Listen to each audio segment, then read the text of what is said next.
Welcome back, ladies and gentlemen. Welcome back. Thanks for hanging with me. I know you're getting some nuggets, some knowledge from this best-selling book by the best-selling author Antonio T. Smith Jr., The Richest Man in the Trash Can, The 36 Objective Laws of Leaving the Middle Class. I am Grace Sandals, and this is Trash Can Cash Flow. We've been talking about money. We're going to be talking about money for quite some time, so come on, be open and receptive. Pay attention so that you can get to your dreams and goals further and faster.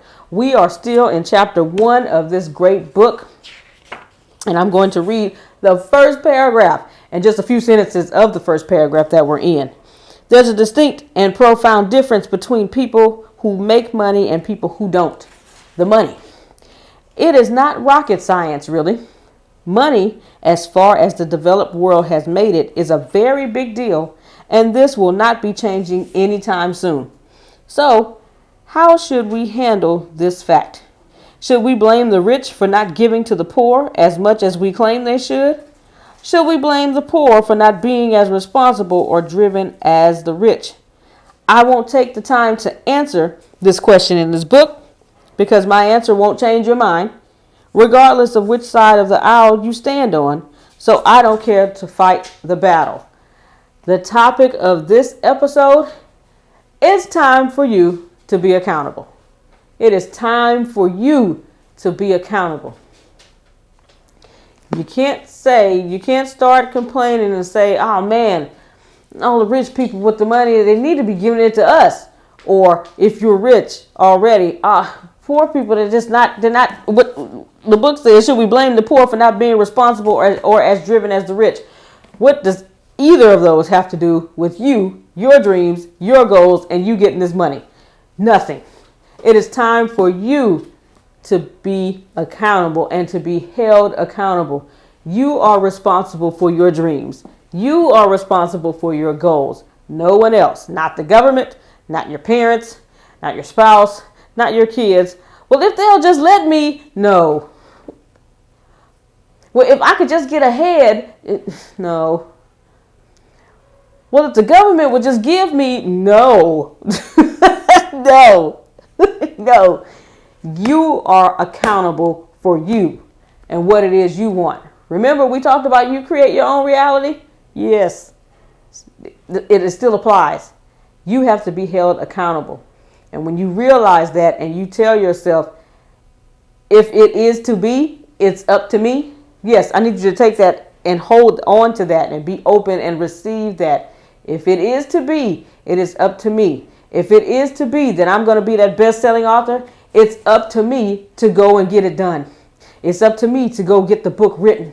It's up to me, in order to be a best-selling author, I've got to get the book out there and sell it. The book is not going to sell itself just because I wrote it. No, you're not done just because you've written the book. That's just the beginning. Now the real work begins. Writing your book is probably the easiest thing you're going to do.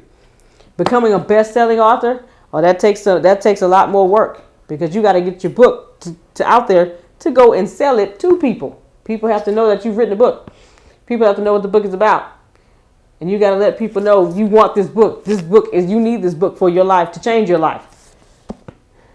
Whatever it is you want to do. You want to be that motivational, transformational, professional speaker who speaks in stadiums. You got to start somewhere. You don't start out speaking in stadiums. You got to start out in different local places.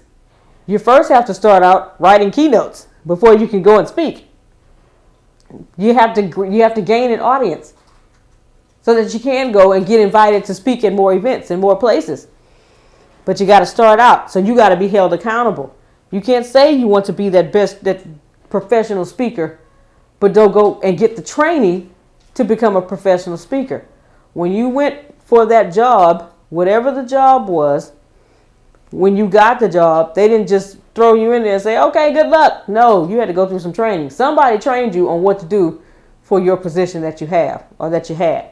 If you had a job and you're now an entrepreneur, or if you still have a job, doesn't matter.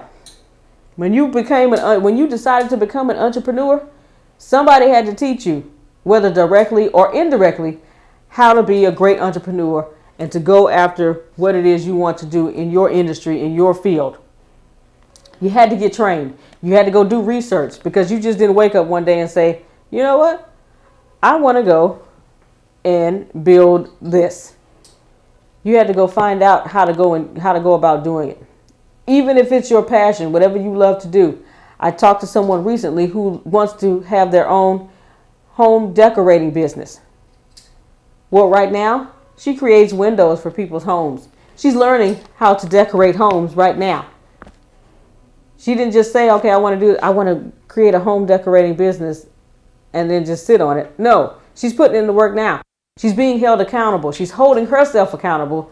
And I'm pretty sure she has other people pushing her and say, hey, didn't you say you wanted this home decorating business? Okay, I see you're creating windows for people now. What else is that you're going to do so that you can continue to have that home decorating, so you can get to that home decorating business that you want to build, that empire you want to build? You got to be held accountable, ladies and gentlemen. You are responsible for your dreams and goals. No one else. No one else is responsible for your dreams and goals. Even if you tell me what your dreams and goals are, and I may be your relative, or I'm your spouse, significant other, whatever, real best friend, I'm still not responsible for your dreams and goals. I'm not responsible for getting what you say you want it done. I can be a help and be your accountability partner, but you got to tell me.